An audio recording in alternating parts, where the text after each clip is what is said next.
very, very fortunate because the name of Balaram is known to you. I don't have to introduce the name of Balaram or the personality of Balaram as something unknown or foreign to you. It's foreign to the rest of the world, and that is their misfortune. But you're all very, very fortunate to know of Balaram. So before we speak Leela, because we understand God in two ways, by Leela, by what he does, and by Tattva. If we don't understand Tattva, then when we read and hear the Leela of the Lord, the tendency is to think, oh, this is too much. This is some fairy story. I was speaking to one close friend. He's a wonderful devotee in our Punjabi Bagh temple. His name is Karuna Chandra Prabhu. He was having a discussion with his father, and his father said to him, you expect me to believe that a 7-year-old boy lifted a mountain. This is the materialistic point of view. Because from the materialistic point of view, how can a 7-year-old boy lift a mountain? It is impossible. So what is the conclusion? One has to understand who is that 7-year-old boy. Then that which appears impossible to our material vision is entirely possible. If God can make universes, Bhagavad Brahma Samhita says, Yakaranarvandre bhajati sma yogam nidramananta jagananda saromakupa adhara shaktim avalambya param samortim govindam adi purusham samaham bhajami. If millions of universes are emanating from his body, if he's the source of all universes, he says in Bhagavad Gita, Ham sarvasya prabhavo mata sarvam bhavat iti matva bhajanti mam buddha bhava samadhita. Because I'm the source of everything. Everything emanates from me. Maya dakshena prakriti. Prakriti is under my direction. Universes are created and destroyed by my power. So if that is the power of God, which I think is universally understood, regardless of religion, that God is the source of everything. If we understand Krishna, Lord Krishna, to be the Supreme Personality of Godhead, then it isn't difficult for him to lift a tiny little speck of dust mountain, which from our point of view is very huge. From his point of view is nothing. Certainly he can lift it. So to understand and really appreciate Leela, we should understand Tattva. Who is this person, God, and what does he do? God is understood in three ways. We understand from Srimad Bhagavatam. Vananti tattva vidas tattam yaj jnanam advayam brahmeti paramatmeti bhagavan iti shabdate. That God is known as in his impersonal feature. Gita says, Maya tatamidam sarvam jagada vyaktamortana. He pervades entire creation. Within every atom, andantarasta paramanu chayantarastam govindam adi purusham tamahamajami. He's within every atom. Every atom. What is an atom? It's nothing but the energy of the Lord. We can say from one point of view, it is the Lord. Shakti, Shakti Mato Veda. What is the difference between sun and sunlight? Sunlight is also the sun. It's the energy of the sun. What is the meaning to the sun without sunlight? And what is the meaning to sunlight without the sun? So what is the meaning to God without his energy? This entire creation is nothing but his energy. So we should understand, who is this personality? Krishna or Balaram, and how he expands himself. So Brahmeti means the impersonal feature of the Lord, that it pervades the entire creation. That's also God. Advaya Gyan. A higher understanding is the understanding of the Lord as Paramatma. The Lord says in Bhagavad Gita, 15th chapter, Sarva Sichaham, Priti Sande Vishta, Vatasmitir Gyanam Apohanam Chamat.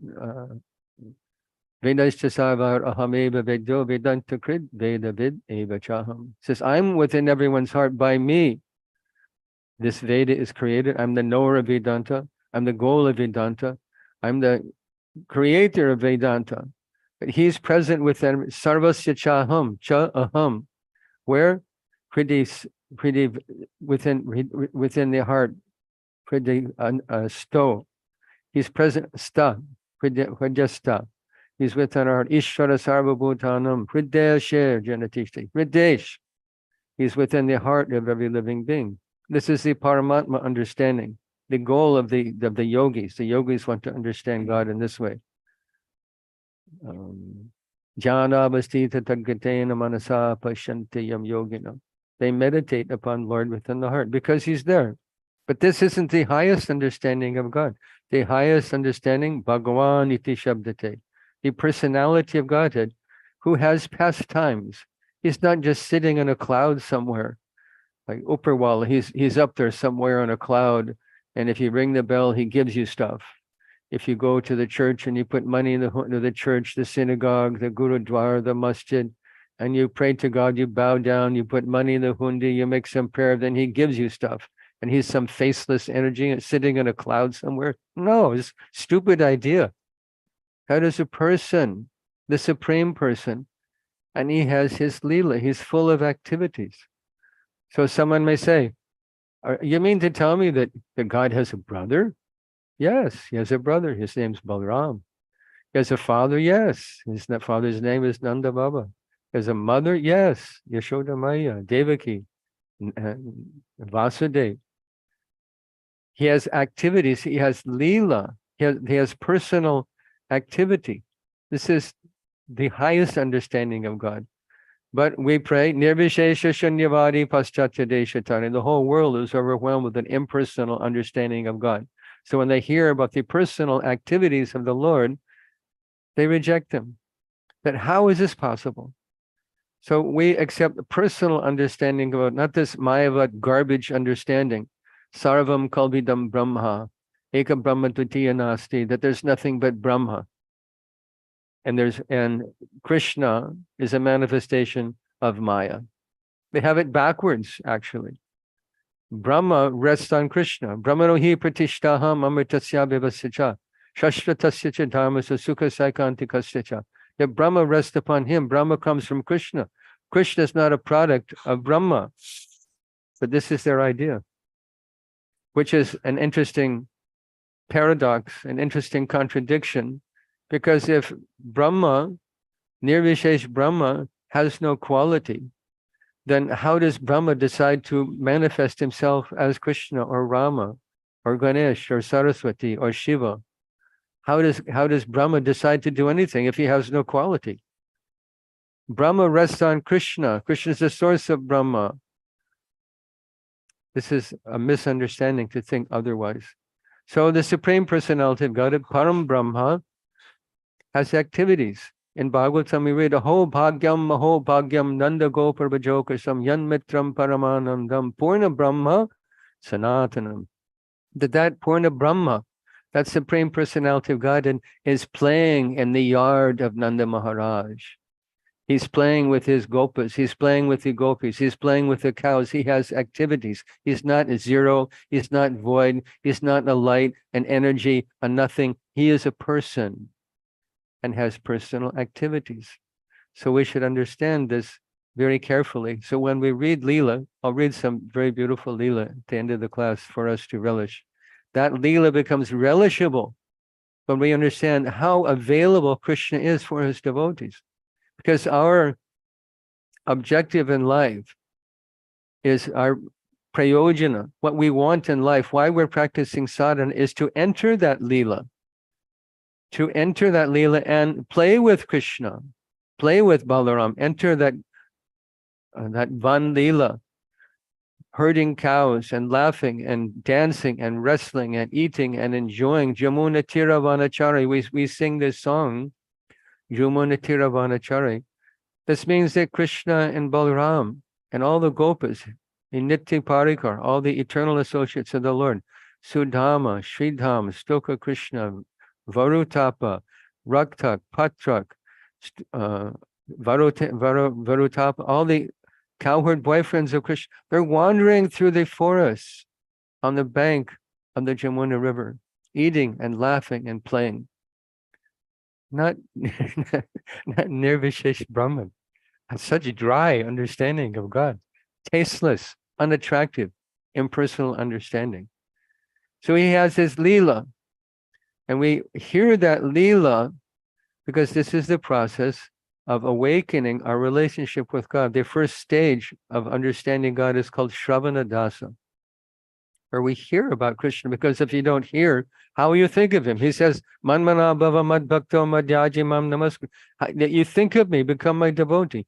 If we don't understand Krishna, if we don't hear about him, we can't understand him. For example, I have a brother. His name is Charles. He's a good guy, religious man. But what can you tell me about him? Any one of you? You can't tell me anything because you haven't heard about him. How tall is he? Where does he live? Is he married? Does he have kids? What does he do? How old is he? What does he look like? You have no information. So how can you think about someone you've never heard about? So the importance of hearing about Krishna is very important. His Nam, Rup, Gun, Leela, Parikar, his associates, his form, his pastimes, his activities, his quality, all of these things are to be heard. And this is the process where spiritual life begins.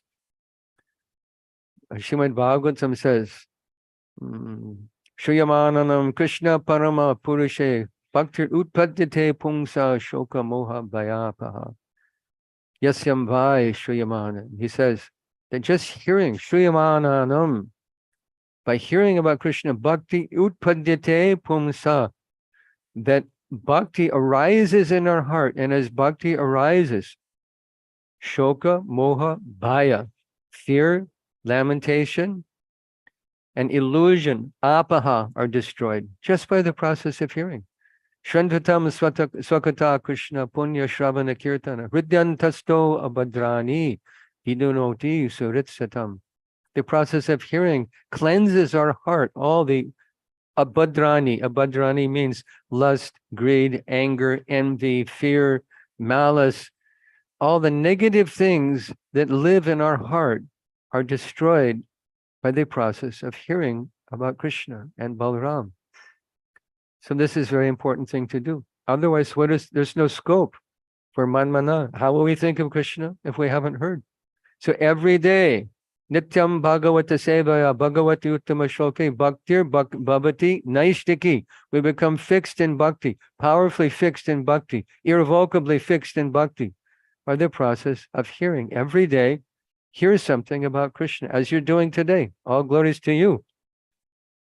So every day, hear something about Krishna, because this is the process. So Balaram, he's holding a plow.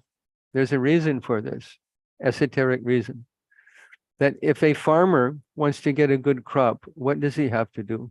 Does he just throw some seeds out into the field and hope for the best? Probably not. The birds may come and eat the seeds. If they're not properly planted, they won't grow. They have to be watered. They have to be cultivated. They have to be fertilized. If he just throws the seeds out, what kind of result can you expect? Nothing. So Balaram is the cultivator. He's cultivating the field of the heart, so that we can be attracted by the flute song of Krishna. Because we have no relationship with Krishna unless we get the mercy of Balaram. This is, as Prabhuji very rightly said, Balaram is Adi Guru. And there's no relationship with God without Guru. And this is an important thing to understand. The whole world goes to different religious institutions and they fold their hands and they pray to God. God, do this for me. God, do that for me. I want this. I want that. Please stop this. I'm suffering in this way. Please heal this person. Please give me a job, a car, a home, a baby, a husband, a wife, a raise. I want money. And they pray directly to God to fulfill all their necessities of life. This is described in Bhagavad Gita as pious, but it's very far away. It's a long distance from pure devotional service. If you want relationship with God, you have to approach Guru. We sing every morning, Yasya Prasadad, Bhagavat Prasadu, Yasya Prasadad, Nagati Kutopi. That the goal, the gati, the prayojan of life isn't achievable without relationship with Guru. Guru teaches us the basics of spiritual life, anartha nivriti.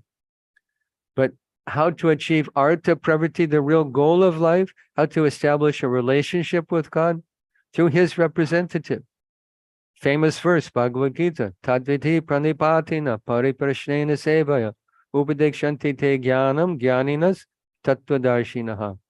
that if you want to know the truth, you want to have a relationship with the Supreme Absolute Truth, Lord Krishna and Balaram, then there's a process given by Krishna.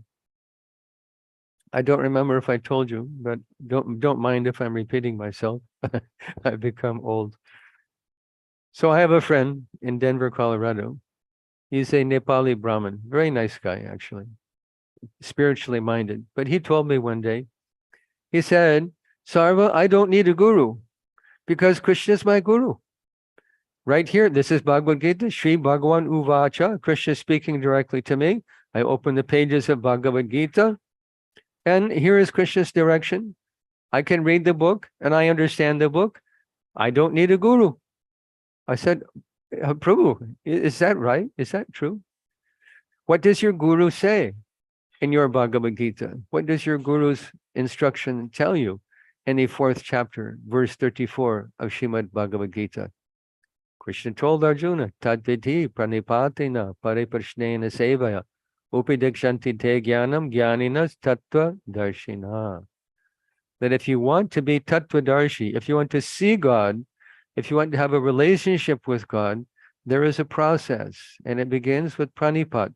Pranipat means prakrishna rupena nipat, to completely surrender to his representative, to serve his representative, to inquire confidentially, respectfully, pariprashna, from his representative. This is the process to become tattvadarshi. You approach a person who has seen the truth, who is a knower of the truth, and by following him, by inquiring, by surrendering, by serving, you also become a knower of the truth. So who is Adi Guru? This is Balaram. We sing also, because Nityananda Prabhu, he's also directly Lord Balaram. Brajendra Nandana say, Sachi Sutta Hoilo say, Balaram, Hoilo Nitai. And Balaram has come as Nityananda. And we say, Heno Nitai Vinay Bhai, Radha Krishna Paytm. There's no relationship with Krishna without the mercy of Nitai, Nityananda, Balaram. So Balaram is Adi Guru, and he cultivates our heart. He helps us plow through all the inauspicious things, the abhadrani, the inauspicious things in our heart, so that the bhakti lata bij can be sown in our heart and grow. This is the whole process of bhakti. That the bhakti lata bij is some brahmanda brahmite kona bhagyavan jeev guru Krishna prasadi pai bhakti lata bij. That by the mercy of Guru, the bhakti lata, the seed of devotion is sown in our heart. But for it to grow nicely, there should be a cultivation. And this is the mercy of Balaram, who helps us become free from all kinds of inauspicious things, abhadrani, that live in our heart. So it said, Nayamatma balahinena labhya. Without the blessing of Balaram, advancement in spiritual life is not possible.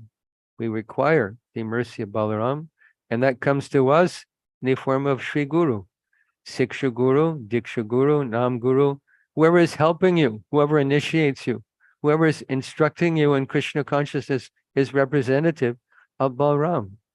So we take it in that way, and we pray for his mercy. So Balaram exemplifies the service attitude to Krishna. His only mission is to please Krishna by rendering service to him. Whether in this creation, in the material world, or in the spiritual world, all of the paraphernalia of Krishna we can take it to be an expansion of Balaram, who expands himself for the service of Krishna. He expands himself, it's stated, in 10 different ways, as his friend, eternal friend. Krishna and Balaram never separated.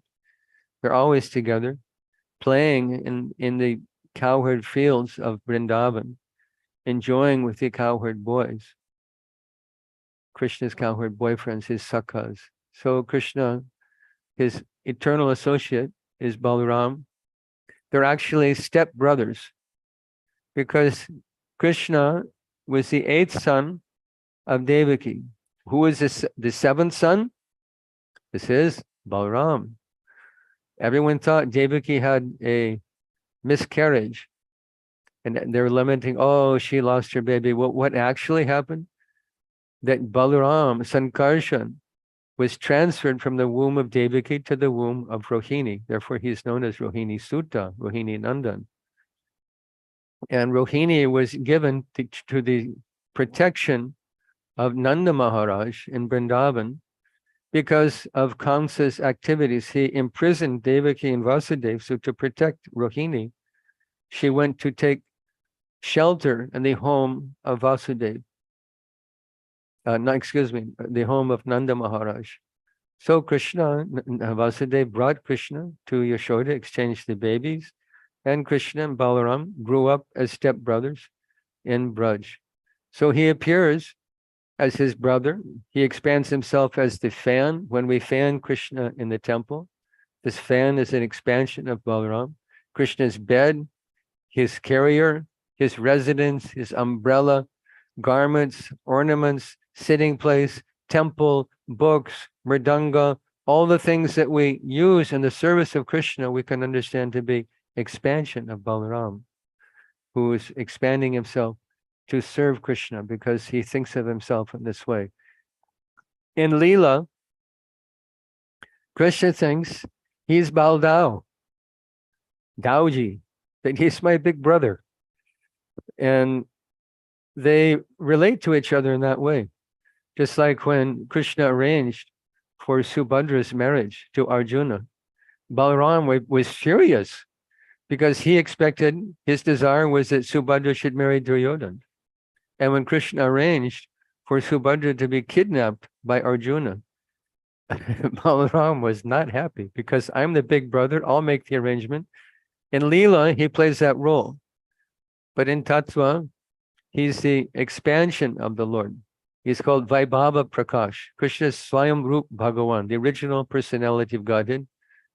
Govindam Adi Purusham Tamahaman. Krishna has no source. Anadir Adir Govinda Sarva Karana Karanam. He is the source of everyone. He has no source. He's the cause of all causes. This is Lord Krishna.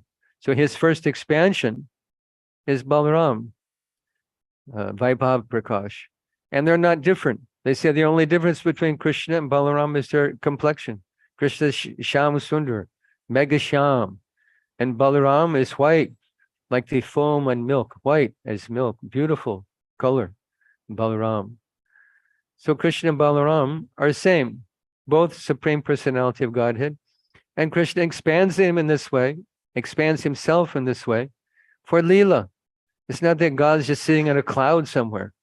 He expands himself in as all of his friends, the cowherd men, the cowherd ladies, the elderly cowherd men, elderly cowherd ladies, the gopis, the gopas, the cows, the birds, Jamuna, the flowers, the trees, the earth, all expansions of Krishna's energy for Leela. So Krishna, Balaram is served by Krishna in this way. Prabhupada writes, the Supreme Personality of Godhead Krishna is the fountainhead of all incarnations. Lord Balaram is his second body, Vaibhav Prakash. They're both one and the same identity. They're the same person, but also different. Otherwise, how is there Leela? Because Krishna actually thinks, oh, Balaram's become angry with me. And Balaram thinks Krishna should do what I say. Although they're one and the same in Leela, to enjoy Leela, they actually feel in this way. They differ only in form. He is the first bodily expansion of Krishna, and he assists in Lord Krishna's transcendental pastimes. Lord Balaram is the original Sankarshan. He assumes 5 other forms to serve Lord Krishna. He himself helps in the pastimes of Lord Krishna, and he does the work of creation in 4 other forms. He executes the orders of Lord Krishna in the work of creation, and in the form of Lord Shesha, he serves Krishna in various ways. In all the forms, he tastes the transcendental bliss of serving Krishna. That same Balaram is Lord Nityananda, the companion of Lord Gaurasundara. So Krishna is always accompanied by Lord Balaram, and so many beautiful leelas are there. It's that same Balaram expands as Lakshman to serve Rama, Ramchandra, in the forest of Dandakaranya, eternal associate of Rama, serving Rama. He appears as Lord Nityananda to serve Chaitanya Mahaprabhu. And he appears as Balaram to serve and associate with Krishna. So if we want mercy, if we want progress in spiritual life, then we take shelter of Balaram. So on the positive side, we read this verse.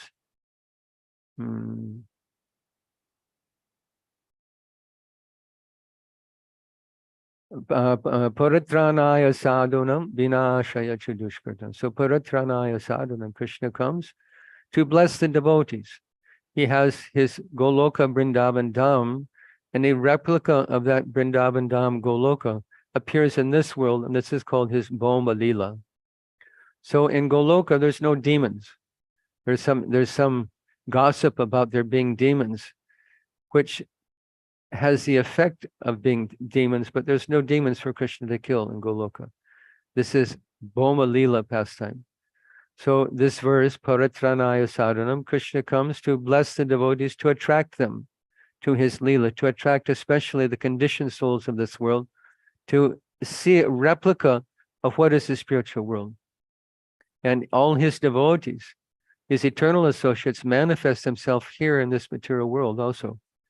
And that is the beauty of Bharat, that Ayodhya Dham is there, Mayapur Dham, Jagannath Puri Dham, Vrindavan Dham, Barshana Dham. Krishna comes to this world. If he can create it, can he not walk on this land? And he comes to show his own activities, Paritranaya Sadhana, to bless the devotees, to attract the devotees to his Leela, to Chaktva Dehum Punar Janma, to leave this world, Naiti Mameti Swarja, and leave this world, go back to Godhead. So he attracts them. One devotee gave a nice example. He said, like in New York City, most of you have probably never been to New York City, but don't bother. It's an ugly, dirty, crime-infested place. Everything black. Everyone wears black cloth. All the buildings are black. It's cold. There's no green thing. There's no happiness. People are just scurrying around, chasing dollars and sense gratification. But you'll see on the sidewalk a storefront, and it's a travel agency. So in the window, a big storefront window of the travel agency, you'll see a picture. And what is it? Come visit Hawaii. Beautiful palm trees, white sandy beach, blue ocean water, beautiful hula girls lying on the beach in the sun and eating delicious tropical fruits. Buy a ticket. We'll send you to Hawaii to enjoy. So they're appealing to people. They're recruiting people from the dark, cold New York City, dirty, crime-infested, dirty city. Come enjoy in Hawaii. So they're recruiting people. So Krishna's coming to this material world to recruit people. Come back to Godhead. Why are you struggling in this world? Why shall you accept Janma, Mrityu, Jara, Vyadhi, birth, death, old age, disease? Why accept it? Come back to me. So he comes to this world, Paratranaya Sadhanam, to bless the devotees. So this is his positive Leela. And his Leela is very, very wonderful. Krishna and Balaram and all the Gopas are simply herding cows all day long and playing and laughing and joking. They imitate the different sounds the birds make. Krishna will imitate the sound of a peacock crowing, and all the boys will laugh. And then he will dance like a peacock. Krishna will lie down and Balaram will lie down, and the Gopas will massage their feet and take big lotus leaf and use it as a fan and fan them and fix their hair and decorate their faces with minerals, forest minerals, red and yellow and brown, and decorate their hair with forest flowers and eat delicious food. When Krishna and Balaram sit down to eat, they're surrounded by thousands of gopas, cowherd boys, gwalbals. In this material world, if someone sits in the center of a group of people, someone is seeing their front and someone is seeing their back. But when Krishna sits in the center, surrounded by all the cowherd boys, everyone sees him eye to eye and face to face. And they enjoy eating delicious food packed by their mothers. Nice samosa, kachori, pakora, chutney, halwa, puri, sabji, cham cham, rasgulla, burfi, gulab jamun. Big feast. They're enjoying. And they're so intimate that Krishna and Balaram, they're ready to eat food and put it in their mouth. And one of the other Gwalbals will snatch that food, say, no, no, I'm going to eat this. They snatch it right from the hand of Krishna and Balaram. And Krishna and Balaram are eating food off the plates of their friends. Such intimate, no consideration. Here is God. And I have to bow down and worship him and not make any offense. Krishna is wrestling with Sridham because Sridham challenged him. Said, Krishna, you think you're a very big man, so big, so strong. I'll show you I'm stronger. And he's pinning Krishna to the ground, wrestling with Krishna. And all the boys are wrestling and dancing with each other and playing and laughing and joking and wandering. Jamuna Tira, Vanachari, wandering through the forests on the banks of Jamuna that are filled with delicious flowers and fruits, delicious fruits, tangerines and grapes and watermelons and mangoes and guava. There's a description and one purport Srila Prabhupada gives of about 15, 20 delicious fruits, and they're just eating and enjoying. This is the positive side of Krishna Lila. Now we also read, Vinashaya Tridushkritam, that he comes to destroy the demons. Dharma Sanstapanartaya Sambhavami Yuge Yuge. He comes to establish Dharma, which means to kill all demoniac elements. So Balaram is also very famous for killing demons. Krishna is very famous also. The cowherd boys would come home and tell their mothers, oh Maya, you should have seen the big demon Krishna killed today. Such a big demon. And Krishna just finished him off like that. So this is their Leela, killing demons.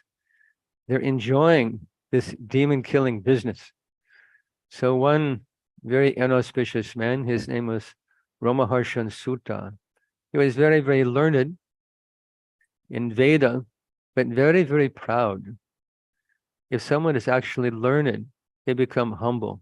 The example is given, if a fruit is full of fruits, if a fruit tree is full of fruits, the branches bend down very low. If the tree has no fruits, the branches are high in the sky. So if someone is knowledgeable, amanitam, adambitam, ahimsa, shantar, arjavam, Krishna describes the whole symptoms of knowledge. Number one, amanitam, adambitam. He's prideless, he's humble. So this Ramaharshan Sutta was very, very proud. And Lord Balaram, and he was disciple of Vyasa also. But not everyone being initiated has devotee at heart. There's more to being a devotee than memorizing shlokas. I just got a message, my internet is, and if I lose connection with you, don't worry, I'll reconnect using my phone. Sometimes the internet connection here is not very stable in Mayapur. So hopefully we'll remain connected. So not that every devotee who has learned some shlokas, who's been initiated, has the heart of a devotee. We have to cleanse our heart. And number one thing that has to go is pride. So this Ramaharshan Sutta was very learned. He'd learned many scriptures, law books, religious duties, histories, Puranas, but it didn't produce any good qualities in him. Rather, his study was described just like an actor who studies for a part. The actor is pretending to be some other person, but he has his persona aside from his identity on the stage. So this Ramaharshan Sutta appeared to be very nice devotee, but he was full of pride. So Lord Balaram came to the assembly and everyone stood up and worshiped Lord Balaram, offered him a seat and argya and worship and arati, and Ramaharshan Sutta remained sitting there, sitting on the speaker's seat, and he failed to stand in respect to Lord Balaram. So Balaram doesn't tolerate this type of thing, this pride in people that call themselves a devotee, duplicity. I'm a great devotee, but I have no humility. To be faulty is not a fault. To be a neophyte devotee is not a fault. But to pretend you're a great devotee while you're actually neophyte devotee is faulty. Hypocrisy. Lord doesn't tolerate hypocrisy. So Lord Balaram took one piece of kusha straw, he touched this Ramaharshan Sutta, and he was finished. So because this Ramaharshan Sutta was a Brahmin, all these sages became a little disturbed that you've killed a Brahmin. Brahmahatya. Of course, what is there? We circumambulate the Lord, we circumambulate Tulsi to become free from sin. So what is the question of sin for the Lord? There is no question. But because he's playing the part of one of these sages, one of the personalities present at the gathering, he agreed, yes, you please give me some way, some prayashchitam, some way to become free from this offense. So they asked him that you please killed this Ramaharshan, who was duplicitous, a cheater, but after all, he was a Brahmin. So to atone for the sin, we want you to kill one real demon. His name is Balvala.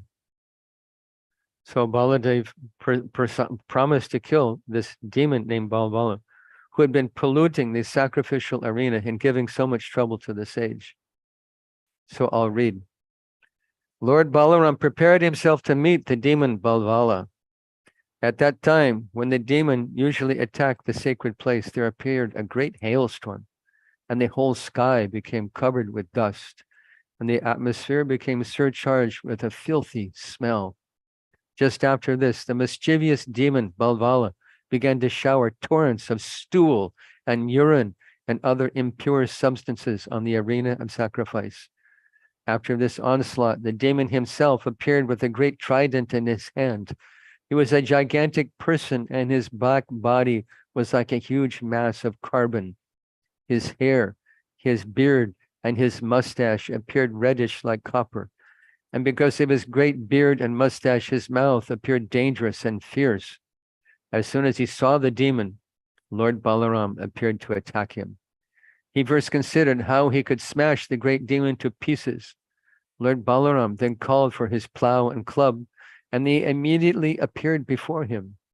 The demon Balvala was flying in the sky, and at the first opportunity, Lord Balaram dragged him down with his plow and angrily smashed the demon's head with his club. Balaram's striking fractured the demon's forehead, making blood flow profusely. Screaming loudly, the demon, who had been such a great disturbance to the pious Brahmanas, fell to the ground like a great mountain with red oxide peak being struck and smashed on the ground by a thunderbolt.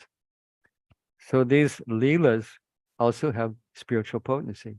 By reading them, every leela, I don't remember the corresponding result, but by reading and meditating on these leelas, a particular negative characteristic in our own heart becomes slackened just by hearing these leelas. So this is beautiful leela of Dhenuka,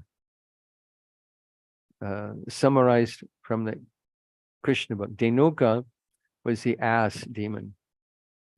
And I don't remember again the corresponding blessing that comes from hearing and meditating on this leela, that a corresponding negative quality is minimized in our own heart just by hearing this leela. So let us read. During their play, Sridham, Subal, Stuka Krishna, and other cowherd boys described to Rama and Krishna a wicked and irrepressible demon named Dhenuka, who had assumed the form of a jackass and was living in the Talavan forest near Govardhan Hill. This forest was full of many varieties of sweet fruits, but fearing this demon, no one dared to try to relish the taste of those fruits, and thus someone had to kill the demon and all his associates. Lord Rama and Lord Krishna. Balarama is also known as Rama. Actually, there's 4 Ramas. Balarama, Rohini Sutta Balarama, Rama, Ramchandra, Dasarati Rama, second Rama, third Rama, Parashurama, and fourth Rama, Gopika Ramana, Radha Ramana. So 4 Ramas. So when we read Lord Rama in these pastimes, we can understand it means Balaram. So Lord Rama and Lord Krishna, hearing of the situation, set off for this forest to fulfill the desire of their companions. Arriving at the Talavan, Lord Balaram shook many trees out of the palm trees, because the trees there were full of delicious fruits. And when the cowherd boys were smelling this fruits, they said, "Oh, Krishna, Balaram, this forest is full of delicious fruits. Can't you smell the delicious aroma from here?" But this Dhanuka Asura is not allowing anyone to come, because this Dhanuka was taking the fruits and using it, the sweet liquor from the fruit, using it to make alcohol for Kansa, and deriving and denying the access to the cowherd boys and the Brajvasis. So someone had to save the situation. So Lord Balaram shook many fruits out of the palm trees, and as soon as he did so, the jackass demon, Dhanuka, ran swiftly to attack him. But Balaram grabbed his hind legs with one hand, whirled him around, and threw him into the top of a tree, thus slaying him. All of Dhanuka Asura's friends, overcome by fury, then rushed to attack, but Rama and Krishna took hold of them one by one, swung them around, and killed them until the disturbance was finally finished. Mushtaka. Mushtaka was a wrestler sent by Kansa. Kansa had heard that Krishna, the 8th son of Devaki Krishna, will kill him. So he made every arrangement to try and kill Krishna. Nothing worked. Then they were called to Mathura for a great what? Dhanur Jagya. So they're called to Mathura, and Krishna, and Kansa arranged for Kuvalayapida, a huge elephant, to try and smash him at the gate. But Krishna just give him a slap, and Krishna and Balaram entered into the wrestling arena with the tusks of the elephant, in a jolly mood, with the tusks of the elephant on their shoulders, foiling Kansa's plan to kill them by this Kuvalayapida. So the wrestlers there, Chanur was to wrestle with Krishna, and Mushtaka was to wrestle with Balaram. So let us read. Deciding to wrestle, Lord Krishna faced off against Chanura, and Lord Balaram took on Mushtaka. Battling arm to arm, head to head, knee to knee, and chest to chest, the opponents attacked each other so fiercely that they appeared to be harming even their own bodies. The ladies in the arena, seeing the violent battle, began to condemn the king and all the members of the assembly. A respectable audience should never have allowed a wrestling match between such huge wrestlers, whose limbs are as tough as lightning bolts, and such tender young boys who are just entering youth. An intelligent person should never enter an assembly if he sees injustice being done there. Because Vasudeva and Devaki did not fully understand the power of Krishna and Balaram, they became extremely unhappy when they heard the women of the audience speak these words. Mushtaka, being struck powerfully by Lord Balaram's palm, he then began vomiting blood and then fell down dead.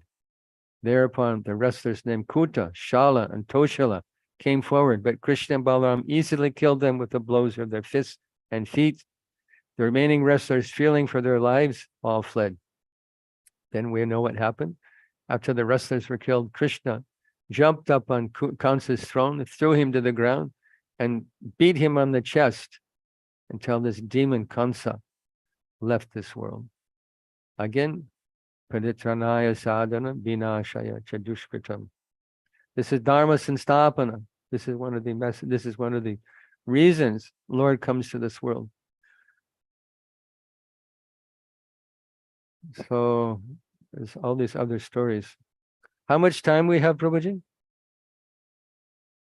Hare Krishna, Prabhuji. Prabhuji, you could proceed at maybe next 5 to 10 minutes. You can wind up. Okay, shall we have questions after that, or yes, now? Prabhuji, yeah, yes, Prabhuji, 5 minutes from there. Okay. Let me read from Krishna book, if I can find it.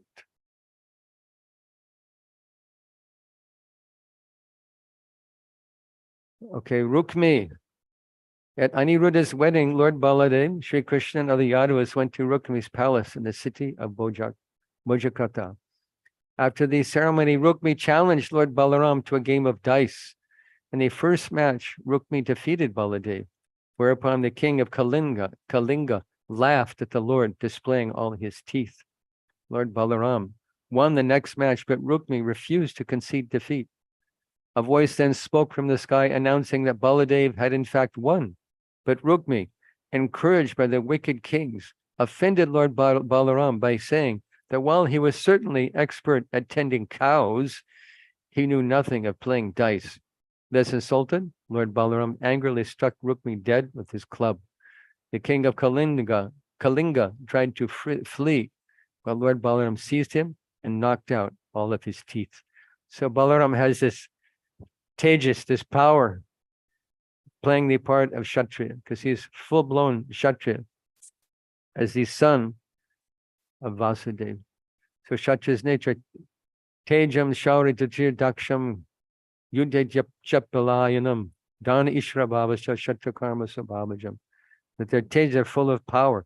They never flee the battlefield. So when insulted by this rascal Rukmi, he was also second time loser, because he also insulted Krishna, but Krishna was a little more gentle with him and simply shaved off his hair, or half his beard, half his head of hair.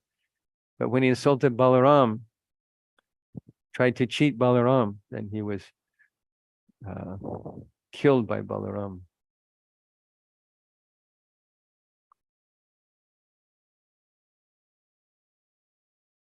Let's see, you can read about Pralambasura.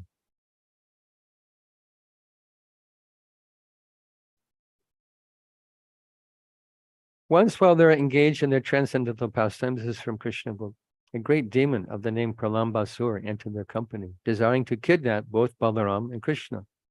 Although Krishna was playing the part of a cowherd boy as the same as the Supreme Personality of Godhead, he could understand everything, past, present, and future. So when Pralambasura entered their company, Krishna began to think of how to kill the demon, but externally, he received him as a friend. "Oh, my dear friend," he said, "it is very good that you've come to take part in our pastimes." Krishna then called all his friends and ordered them, "Now we shall play in pairs. We shall challenge one another in pairs." With this proposal, the boys assembled together. Some of them took the side of Krishna, and some of them took the side of Balaram. And they arranged to play in duel. The defeated members in duel fighting had to carry the victorious members on their backs. They began playing, and at the same time tended cows as they proceeded through the Bandiravan forest. The party of Balaram, accompanied by Sridham and Vrishabha, came out victorious, and Krishna's party had to carry them on their backs through the Bandiravan forest. The Supreme Personality of Godhead, Krishna, being defeated, had to carry Sridham on his back, and Bhadrasen carried Vrishabha. To see the intimacy, Krishna is carrying Sridham, holding on his shoulders, holding his feet, playing as just one of the boys. No conception that here is the Supreme Personality of Godhead, simply intimate Sakya Prem, the love the cowherd boys share with Krishna, and the love he shares for them. Imitating their play, Pralambasura, who had appeared there as a cowherd boy, carried Balaram on his back. Pralambasura was the greatest of demons, and he had calculated that Krishna was the most powerful of the cowherd boys. In order to avoid the company of Krishna, Pralambasura carried Balaram far away. The demon was undoubtedly very strong and powerful, but he was carrying Balaram, who was compared to a mountain. Therefore, he began to feel the burden, and thus he assumed his real form. When he appeared in his real feature, he was decorated with a golden helmet and earrings and looked just like a cloud with lightning carrying the moon. Balaram observed the demon's body expanding up to the limits of the clouds, his eyes dazzling like blazing fire, and his mouth flashing with sharpened teeth. At first, Balaram was surprised by the demon's appearance, and he began to wonder, how is it that all of a sudden this carrier has changed in every way? But with a clear mind, he could quickly understand that he was being carried away from his friends by a demon who intended to kill him. Immediately, he struck the head of the demon with his strong fist, just as the king of the heavenly planet strikes a mountain with his thunderbolt. Being stricken by the fist of Balaram, the demon fell down dead, just like a snake with a smashed head, and blood poured from his mouth. When the demon fell, he made a tremendous sound, and it sounded as if a great hill were falling upon being struck by the thunderbolt of Lord Indra. All the boys then rushed to the spot, being astonished by the ghastly scene.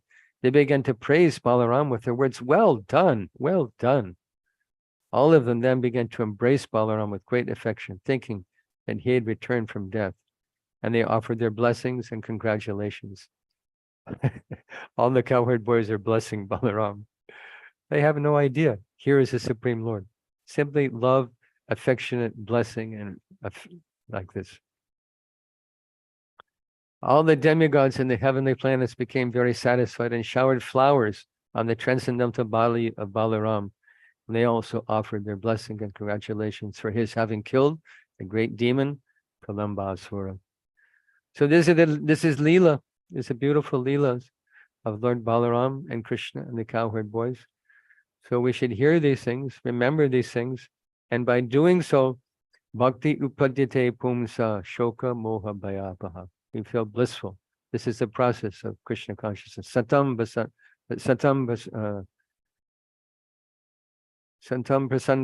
prasangat mama virya sambido bhavanta ritkarna rasayana kata.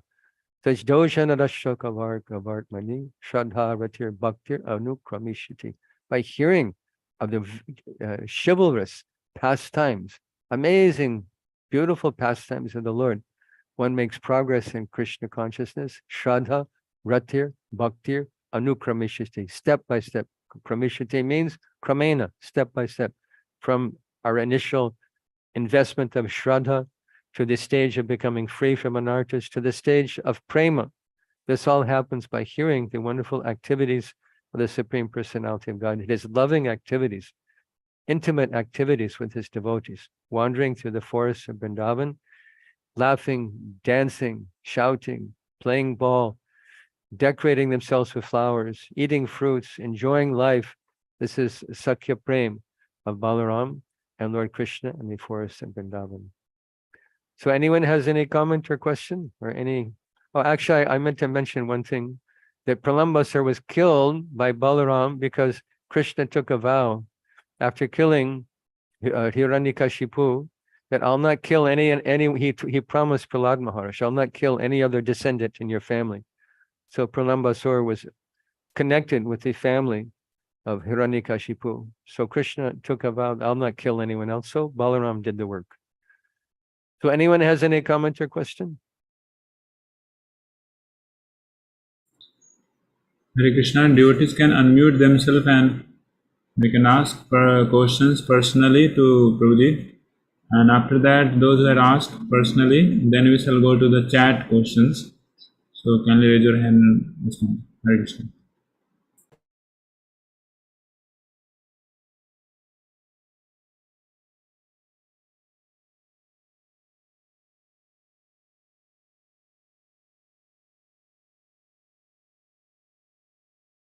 Hare Krishna, Madhyadeep base. Achna Prabhu, you can unmute yourself. Hare Krishna Prabhuji, Dandot Prabhu.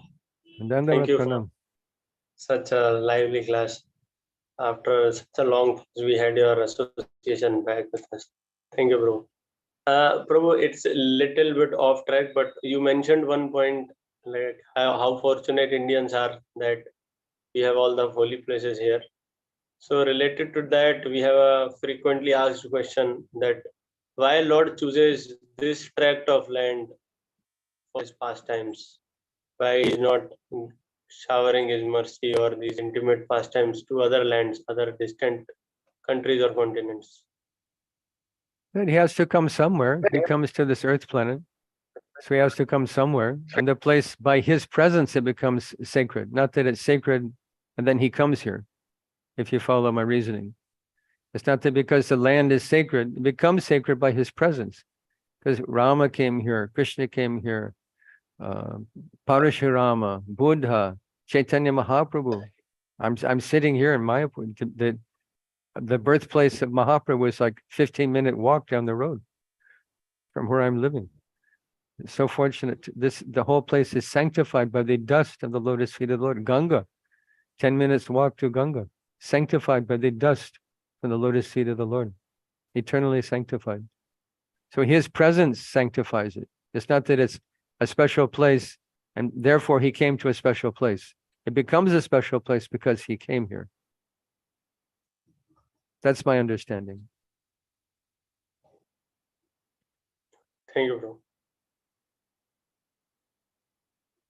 So you're all very fortunate. Actually, in Bhagavatam, 5th canto, 19th chapter, there's several pages, several slokas glorifying a birth in Bharat. And maybe some of you, due to the influence of Western brainwashing media, may think, like one time I was speaking to a group from, I can't remember where they're from. They're Nepali group, actually. They're visiting Mayapur. So I asked them, how many of you would like to leave India and move to America? And the whole room raised their hands. I said, you guys are crazy. You've never been there. You have no idea what you're getting into. You have absolutely no idea. Sometime, when you have time, Google homelessness in America and you'll be shocked. Google drug abuse in America and you'll be shocked. You'll see people stumbling, hundreds of people on the street, living on the street because they're completely drug addicted. They're like zombies, bent over. They don't know who they are, what they're doing, where they're going to get their next meal. And this is America. America is, we say, going to the dogs. Literally. And it's only going to get worse. America is headed for deep, deep trouble. And without the mercy of Chaitanya Mahaprabhu, they're finished. So still, people think, let me go to America. This is all because all brainwashing propaganda. And this is very, very powerful. Very powerful. Because people, the media is not an open forum. They heavily filter. They heavily filter what is available for your understanding. We recently saw the whole India is joyful, or because we put a little satellite on the moon. Is it possible? It is not possible. I don't know where they went, but they did not go to the moon. Bhagavatam describes moon is millions of miles away.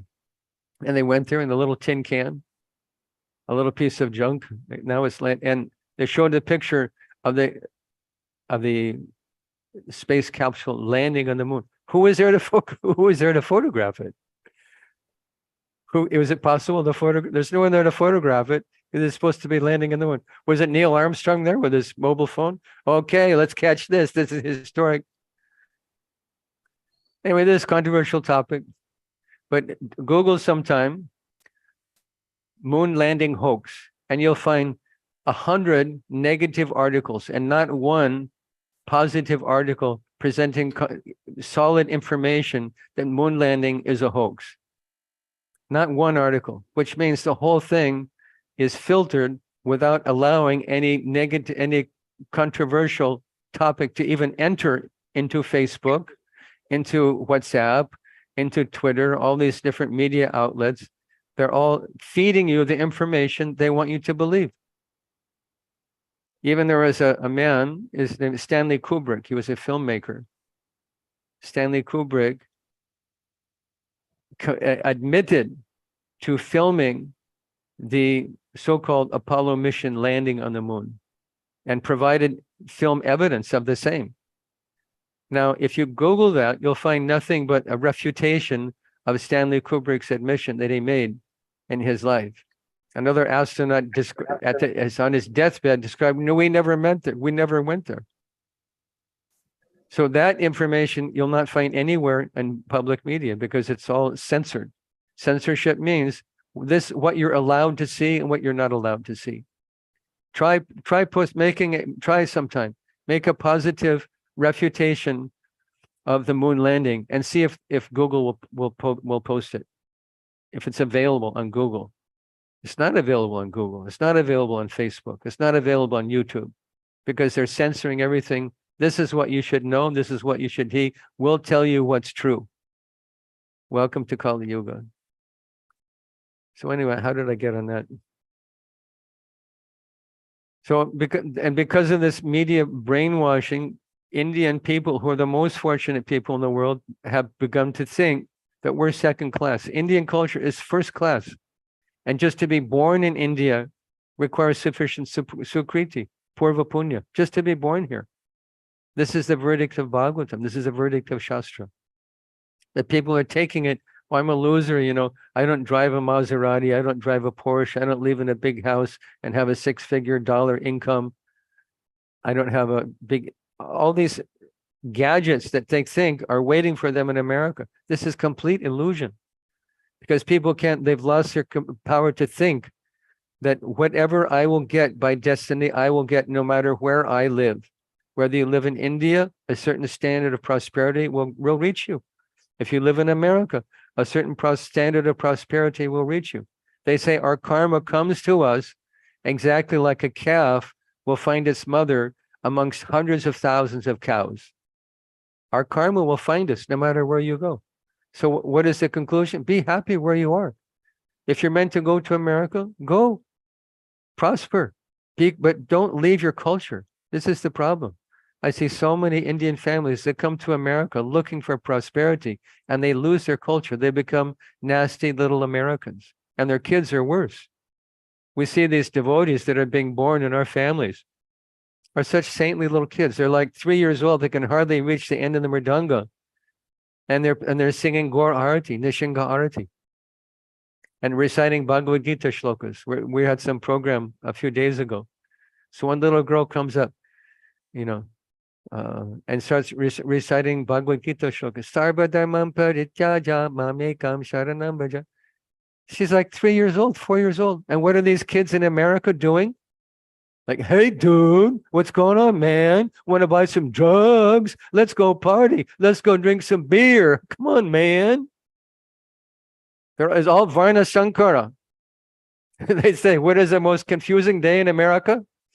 Most confusing day is Father's Day. Because many of these people don't even know who their father is. And this is culture. Hundreds of thousands of people are dying every year from drug overdose. Hundreds of thousands die on the highways because they're all drunk behind the wheel and get in horrific accidents and die on the highway. Are these all the symptoms of a prosperous, cultured, moral country? These are all symptoms of a failed country, but everybody wants to go to America. They're all stupid. Like, get a life. You know, be happy where you are. Be happy with Dharma. Be happy with Krishna. Be happy with Mahamantra. Be happy with devotees and prasadam. And happiness comes from inside, not from outside. So my message to anyone thinking they're going to find happiness in America. So many families, I see, they just lose everything. They lose their culture. Even though I was invited to one Satyanarayan Katha. So I said, okay, I was serving as the liaison between the Hindu community and the temple and the ISKCON temple in Denver, Colorado. So they invited me to come. Yes, I'm coming. So I get there and they're doing Satyanarayan Katha. They have a little table set up with pictures of Lakshmi Narayan and Ganesh and Saraswati and the whole plethora of demigods. And behind them, there's this cabinet. What's in the cabinet? Full of liquor. Full of liquor. Then I took a peek in the refrigerator, full of meat.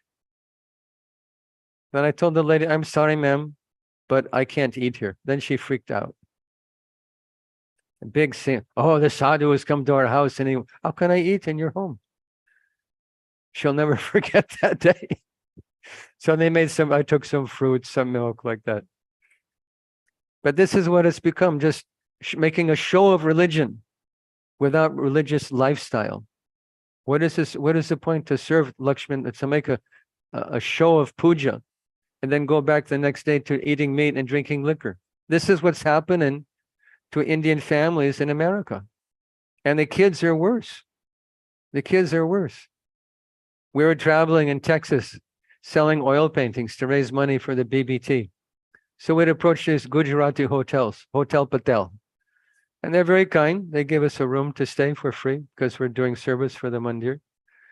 So we're leaving, thanking the owner of the hotel for his generosity. And the owner's son comes up in cowboy boots and dressed like an American and with a Texas accent. Well, howdy, y'all. Where y'all from? It's like, who are you? I thought you're good. Like, what happened to Kem Cho, Jama Cho? Howdy, y'all. Where y'all from? I was shocked. They lose their culture. They lose their language. They lose their principles. They lose their morality by association. They asked Chaitanya Mahaprabhu, who is a Vaishnava? Mahaprabhu said, Asatsanga Tyaga e Vaishnavachar. Someone who gives up the association of non-devotees. They associate with these nasty meat-eating American people, and they take up the same habits. It's very unfortunate. Not everyone. In our temples are actually, ISKCON in America is finished without the contribution in management and in finances of the Indian community. Whole ISKCON in America is finished. We just opened a new temple in Delaware, and it was financed and built and managed all by Indian devotees. So count your blessings that you're born in India, because Krishna and Balaram are second nature to you. You heard of Balaram, hearing Balaram from your birth. Amar Chitra Katha, even Amar Chitra Katha, comic books. Everyone's heard the name Balaram, Baldev, Rohini Nandan. So you're very, very fortunate. Don't ever forget that. My request to you. Don't ever forget that. Someone else says Malika Arjun Prabhu. Hare Krishna Prabhuji, Dandavat Pranam Prabhuji. Dandavat Pranam to you. Prabhuji, what are the best ways of pleasing Lord Balaramji? Because Lord Balaram's interest is to bring everybody, engage everybody in Krishna's service. So if you invest your energy in teaching Krishna consciousness and distributing Krishna consciousness, then you become empowered by Lord Balaram. Srila Prabhupada, if you note, Srila Prabhupada observed Balaram Jayanti and he left for America next day. So there's immense power coming from Balaram to engage other people, to please his Lord by introducing them to Krishna, by book distribution, by college preaching, by wherever you go and whomever you meet. Yarideke Tarikaha Krishna Upadesh. And you're sure to get mercy from Lord Balaram in that way. But be a student also before you want to be a professor. So we should be very serious in our sadhana and qualify ourselves for the mercy of Balaram, qualify ourselves to represent him. That's why Srila Prabhupada said, these books are not just for selling. It was very heavy sometimes. These books are not just for selling, but for reading. I'm laboring so hard with so much difficulty, so much sacrifice, not even sleeping at night to make these books available to you, and you're not reading? So we should qualify ourselves by hearing this wonderful philosophy, tattva, and lila of the Supreme Personality of Godhead, Krishna Balaram. Hare Krishna. Prabhuji, last question here from Neeraj Saini Prabhu. Hare Krishna Prabhu, Dandavat Pranam. How Goloka is most happiest place? How can we understand more about Goloka? Read about Goloka. Read about Goloka. This is in Krishna book. Krishna book is a summary of all Lord's pastimes. He has his Nitya Leela in Goloka. Krishna is going one universe to another, to another, to another, showing this Nitya Leela. Somewhere, as we're sitting here, somewhere in some Brahmanda, Bhagavad Gita is being spoken. Some Brahmanda, he's dancing with gopis. Some Brahmanda, he's killing demons. It's called Nitya Leela. but it's displayed in this world, Bhoma Lila. So we understand what is Goloka Lila by reading the history. Purana means history, old history. And Bhagavad Purana means the history of the Lord's pastimes in this world. Not necessarily in chronological order, and not necessarily on this planet, but the history of the Lord's activities with his devotees, significant histories of the Lord's activities with his devotees. Prahlad Charita, Dhruva Charita, all beautiful pastimes, all wonderful leelas of the Lord. Prahlad Charita, all these wonderful pastimes of the Lord has with the devotees. So by hearing this, we can understand what is Goloka. By hearing. Everything's based on hearing. Hearing is so important. So hear about it and go there. And there's many, you can hear, there's a wonderful, I was just reading. I'll show you this, called Ananda Vrindavan Champu. Of course, it's backwards in the screen. I don't know why. It's all by Srila Kavi Karnapur. Such beautiful Leela, such as poetic Leela, describing all Leelas, killing demons, Gopals, Gopis, Nanda Maharaj, Yashoda Maya. Unless we hear this, where will we get enthusiasm? Because spiritual life isn't just anartha nivriti, rules and regulations. Don't do this, don't do that. You got to do this, this at this time, that at that time, and then blah, blah, blah, blah. We have to follow rules. There's structure to sadhana. But what is the goal of sadhana? To have some taste for Radha Krishna Leela, for Gwalbal Leela, for Yashoda, Nanda Yashoda Leela, Krishna's loving relationships with his devotees. So we should understand this is our prayojana. Just do's and don'ts, yam niyamam, anartha nivriti. We have to cross beyond anartha nivriti. There's a whole world of ecstasy from nishta and ruchi. When taste begins to dawn in our heart, this is so wonderful. Chanting Hare Krishna, hearing this Leela. And from ruchi, asakti, our heart begins to melt and we begin to get a vision of who we actually are in the spiritual world. This awaits us by the process of sadhana. So we follow that, but we should. Saraswati Thakur, Bhaktisiddhanta Saraswati Thakur said, Pujala Ragapata Gaurava Bhangi. We keep this Ragapat, this path of unalloyed, pure devotional love of God, high over our head. We want this. This is our prayojana. So understanding that gives us enthusiasm to hear about what is going on in Goloka. And ultimately, what is going on? Krishna is waiting for you and he's waiting for me. Like, when will you come? Chaitanya Mahaprabhu prayed, Jeev Jago, Gora Chandra Bole, Kota Nida Jao Maya Pishachar. How long you sleep on the lap of the witch called Maya? How long? How long will we stay attached to this material world? Krishna is waiting for us in the spiritual world.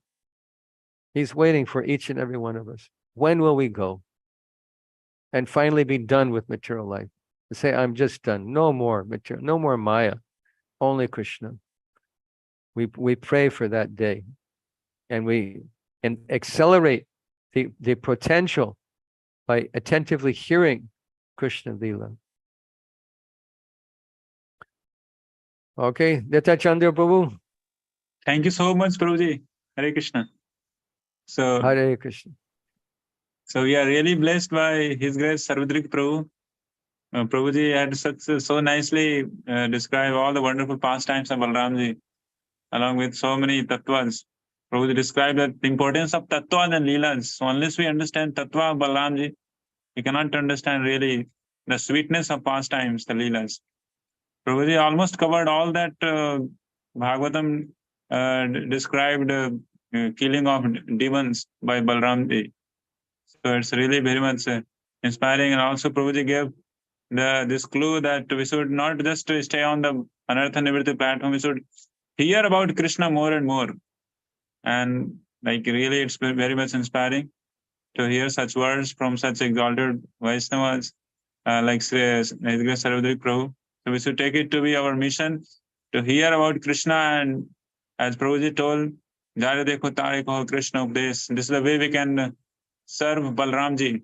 So, bestower of all his strength.